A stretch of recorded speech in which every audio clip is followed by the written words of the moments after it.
नमस्कार. बी चॅनल प्रस्तुत नवग्रह रत्न या विशेष मालिकेमध्ये मी केतकी आपल्या सर्वांचं स्वागत करते. त्याचबरोबर आपल्या स्टुडिओमध्ये रत्नशास्त्री अनु मोतीवाला मॅडम यांचंही स्वागत करते. नमस्कार. मागच्या भागामध्ये आपण नीलम या रत्नाविषयी माहिती घेत होतो. याही भागामध्ये तीच माहिती आपण पुढे घेणार आहोत. मागच्या भागामध्ये ज्योतिषशास्त्रानुसार म्हणजे कुंडलीनुसार कुणी वापरायचंय नीलम हे आपण बघितलं. आता आपण वळूयात अंकशास्त्रानुसार नीलम हे रत्न कुणी वापरायचंय. अंकशास्त्रानुसार जेव्हा आपण नीलम रत्न वापरतो तर ज्यांची नावाची बेरीज किंवा पूर्ण नावाची बेरीज, त्यांचं नाव, वडिलांचं नाव आणि सरनेम ह्याची बेरीज जेव्हा 4 किंवा 8 वर येते, ह्या लोकांनी नीलम रत्न वापरू शकतात. त्याचबरोबर ज्यांचा मूल अंक 17, 8 किंवा 26 हा आहे, ह्यांनीही वापरू शकतात हा नीलम रत्न.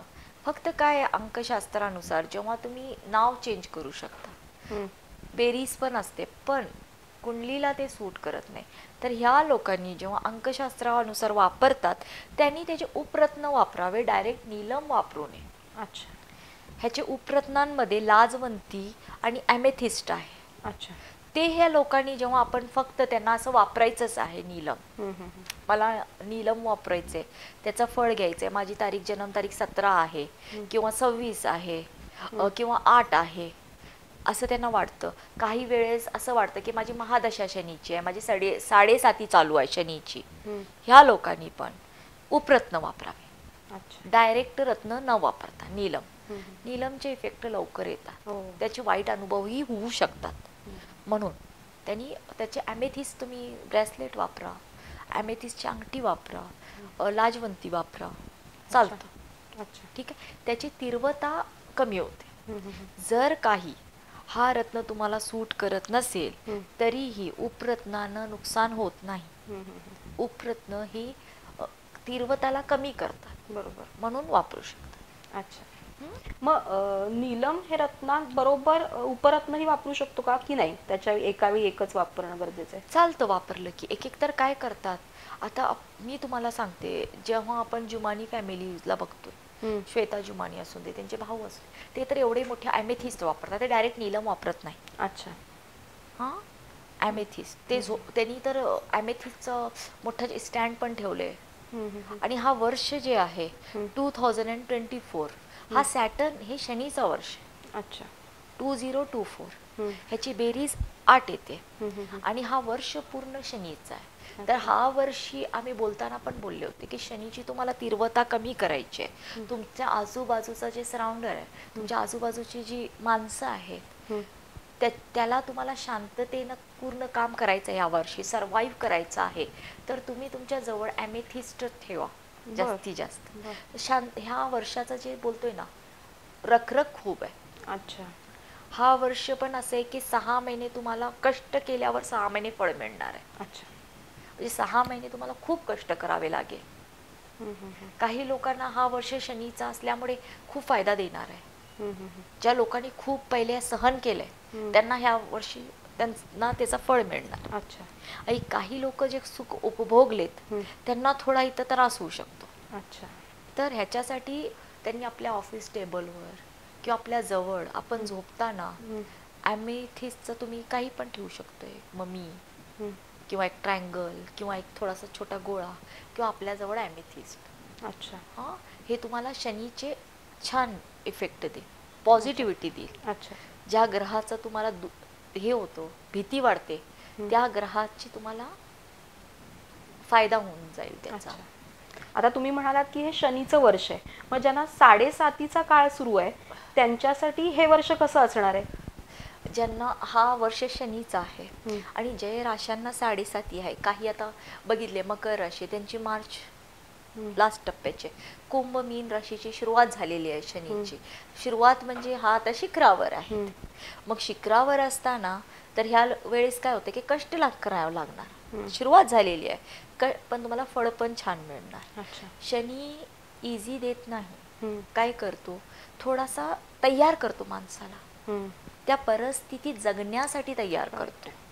त्याची इंटेन्शन वाईट नाहीये, तो तुम्हाला त्रासात घालून खुश होत नाहीये, तो तुम्हाला तयार करावा लागले, घडवा लागले. म्हणजे ते ताऊन सुलाखून त्याला झळाळी देण्याचा एक मूर्ती तयार करताना जितकं आपल्याला ठोके, जितकं हातोडीचे त्याला झेप मारावं लागतं, त्याच्यानंतर ती एक सुंदर मूर्ती तयार होते. तसं शनी तुम्हाला तयार करतो. बाकीचे ग्रह कसे आहेत की तुम्हाला तात्पुरते फळ देतात, त्याच्यानंतर ते नाही. हा एकदा दिला की कायम तुम्हाला देणार.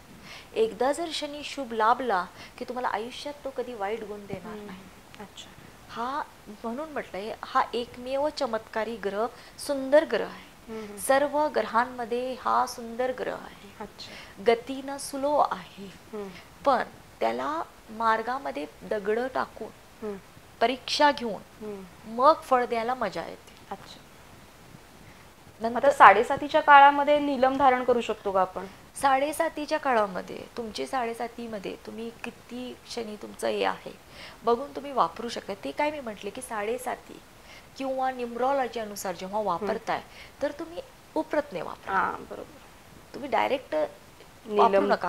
का म्हणजे तुम्ही आज पहिलाच खनसून गेले, तुमच्या मनात भीती आहे 7:30ची की तुम्हाला असं वाटतं की मला काही वाईटच व्हायला लागले, काही वाईट झालं, समजा एक ठोकर पण एक ठेच पण लागली तर वाटतं की शनीच्यामुळेच मला व्हायला लागले. तर त्याच्यामुळे आणखीन तर ह्या घातल्यामुळे आणि काय तर थोडं पण झालं की वाटणार की ह्याच्यामुळेच होते. तर तुम्ही तिचे उपरत्न वापरा, ॲमेथिस्ट वापरा ना, त्याच्यामुळे तुम्हाला बरं वाटेल. तुमच्या स्वभावामध्ये शीतलता, थंड, गारवा आणि तुम्हाला शांत वाटेल. अच्छा. अच्छा. म्हणून तुम्ही ॲमेथिस्ट वापरा. अच्छा.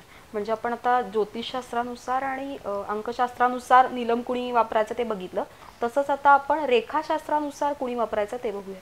आपण जसं म्हणतो हस्तरेखामध्ये जसं लेडीजचा डावा हात, पुरुषांचा उजवा हात, ह्याचे जे मध्यमा जे मधलं बोट आहे हा शनीचा आहे. इच्छा खालचं जे पर्वत आहे, हे बोट जेव्हा संपतो त्याच्या खाली जे पर्वत येतो तो शनीचा पर्वत आहे. हा पूर्ण पर्वत शनीचा आहे. ठीक आहे. आणि ह्या पर्वतावर केव्हा जाळी असेल किंवा ह्या पर्वतावर उंचवटा कमी असेल त्यांनी नीलम वापरू शकतात. अच्छा. हस्तरेखाचा अभ्यास करताना. आणि जर मध्यमा बोटावरचे जे आहेत आपले जे बोलतो आपण रेषा जे बोलतो, जेव्हा चिन्ह बोलतो, हा जे ठसा बोलतोय ते ठसा कशी आहे, तिच्यावर काही तिरकोण किंवा वेळेवाकडे लाईन्स आले तर त्यांनीही नीलम वापरू शकतात. त्याचा अर्थ असा आहे की ह्यांच्या ग्रहांमध्ये शनी कमीच आहे, त्या शनीला आपण योग्य ते न्यूट्रल करण्यासाठी हा रत्न वापरू शकतात. अच्छा. ठीक आहे. त्याचबरोबर कुठल्याही पर्वतावर मध्यमा किंवा कुठल्याही पर्वतावर तीळ असू नये. तीळचा अर्थ आहे की तिथं तुम्हाला ते पर्वताचे पूर्ण गुण मिळत नाहीये, तिथं तुम्हाला कुठल्याही प्रकारचा म्हणजे तो दबला गेलाय, तो पर्वतावर वाईट म्हणजे तो बंजर जमीन आहे असं समजायचे, म्हणजे तिथं काहीच तुमचं होणार नाहीये. तेव्हाही मध्यमावर तुमचे तीळ किंवा काळा डाग आहे त्यांनीही नीलम वापरू शकता. ठीक आहे. आणि कधी असं पर्वतावर एका प्रकारचं त्रिकोण, फुल्ली आकार किंवा नक्षत्र चिन्ह असेल त्यांनीही नीलम वापरू शकतात. त्याच्यामुळे त्यांना ते छान फळ मिळतात. पण नीलम वापरताना काही वेळेस लोकांचं असं समज आहे की स अक्षरवर्ण नावं असली की आपली राशी कुंभ आहे. आता आमच्याकडे जितके येतात कुणाचं नाव आता शैलेंद्र, सुहेल असं काही तर असतं ना, समीर असं काही, त्यांनी म्हणतात की माझी राशी नाव असं आहे, माझी राशी कुंभ आहे, मला नीलम रत्न द्या. आणि ते बघतच नाही जन्म तारीख वेळ ते चुकीचं आहे. त्याच्यामुळे पण प्रॉब्लेम होऊ शकतात. जर तुम्हाला तुमची जन्म तारीख, वेळ, टाइम, कुठे जन्मलंय माहीत नसेल, सरळ तुम्ही तुमच्या हस्तरेखाचा अभ्यास करा. का म्हणजे आपल्या जे आहेत समाजामध्ये, मराठा समाजामध्ये किंवा बाकीचे पण जे आहेत, जे महाराष्ट्रामध्ये राहणारी लोक आहेत, इथं नक्षत्रावरनं नाव ठेवण्याचं पद्धत नाहीये. नवरस नाव कंटिन्यू कुणी ठेवत नाही. चुकून राहिलं तर राहिलं, नाही तर नवरस नाव कुंडलीपुरतं असतं आणि दुसरंच नाव ठेवलेलं असतं. बरोबर. त्याच्यामुळे तर तुमची ती राशी होत नाहीये. म्हणजे पूर्वीच्या काही नावरस नाव तेच कायम वापरलं जायचं, म्हणून ते राशीप्रमाणे त्या अक्षरावरनं सुरुवात म्हणजे ती रास माझी असं व्हायचं. फक्त मारवाडी जे समाज आहे राजस्थानमध्ये, गुजरातमध्ये पण थोडाफार, पण राजस्थानमध्ये कंपल्सरी जेव्हा बाळ जन्माला येतो तेव्हा तिथं प्रथाच आहे की ते नाव कुंडली मांडली जाते, त्याच्यावरनं ते अक्षर काढूनच मग नाव ठेवलं जातं. ते भलेही कसलाही नाव असू दे, घनश्याम असू दे की काही असू दे, पण ती लोक ठेवतात. ह्याच्यावरनं त्यांची राशी व्यवस्थित असते. पण इथं नाही आहे तसं काही.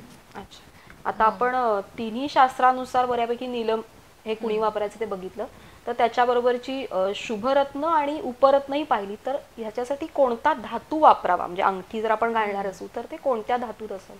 शनीचा धातू जे आहे ते लोखंड आहे, आणि दुसरं जे आहे अंगठीसाठी ते चांदी. तुम्ही चांदीमध्ये वापरू शकता, काही वेळेस सोन्यामध्येही वापरतात. ज्यांना सोनं शुभ आहे त्यांनी सोन्यात वापरा. समजा आता मेष राशीचा व्यक्ती नीलम वापरणार आहे, ज्यांचा लग्न मेष आहे त्याला नीलम चालतो, तर ह्याचा धातू सोनं ह्याला शुभ आहे, तर त्यांनी सोन्यात करून घेऊ शकतात. रत्नांचा इफेक्ट होतो धातूपेक्षा, तर धातू चालतं, त्याचा असतं इफेक्ट. पण काही कुंभ राशीचे आहेत, मकर राशीचे आहेत, वृषभ राशीला सिल्वर चांदी शुभ आहे, ह्या लोकांनी चांदीत करून घ्यावं, किंवा व्हाईट गोल्ड, प्लॅटिनियम वापरू शकतात ह्याच्यासाठी. लोखंडात खडा बसत नाही, त्याच्यामुळे काही वेळेस असं पण होतं की लोखंडामध्ये राखरत्न बसून घेऊ का, चुकीचं आहे. लोखंडात बसत नाही, लोखंडात करायचं नाही. हा, चांदी ह्याच्यासाठी सिंपल योग्य वापरावी. आणि रत्न जे आहे, रत्न घेताना रत्न निळा किंवा आकाशी किंवा फेंट मध्ये असू शकतो. डार्क खूपच झालं, किंचित काही रत्न जे महाग असतात, उच्च प्रतीचे असतात, ते डार्क असतात. जर तुम्हाला ते रत्न स्वस्तात मिळायला लागले 1-2 हजार मध्ये, तर आणि हा डार्क आहे खूप, तर ह्याच्यावर ट्रीटमेंट केलेली आहे. ठीक आहे, हे समजून जावं. मग ते ओरिजिनल आहे ते कसं आपण बघू शकतो? जेव्हा नीलम रत्नाला एका पाणीमध्ये सूर्याच्या समोर तुम्ही ठेवताय, तर त्याच्यावर ग्रीन कलरची तवंग येते पाणीवर. ह्याचे जे रेज आहेत ते हिरवे टाईप मध्ये दिसतात. जेव्हा तुम्ही रत्नाला लाईट मध्ये बघताय, तर हे खालनं वर कलर आल्यासारखा दिसतो. हा, एखादा कट रत्न मध्ये खालनं वर, त्याच्यातनं पण लक्षात येतो. ठीक आहे. आणि ह्याला असं बोललं जातं की पौर्णिमाच्या चांदा, जे चंद्र असतो आपला, त्याच्यामध्ये दुधात हा रत्न ठेवलं तर हा दूध निळसर कलरचा दिसतो. ह्याची सिंपल. बाकी याचा हीट जसं तुम्ही देणार ते रंग कलर त्याचा डार्क होत जातो, का म्हणजे हार्ड स्टोन आहे, तर ह्याला हीट लवकर येते. ह्याच्यामध्ये पिवळा हिरवा काही नीलम येत नाही, हे चुकीचा गैरसमज आहे. हे पुष्कराज मध्ये येतात, पुष्कराज मध्ये कलर्स येतात, नीलम मध्ये नाही येत.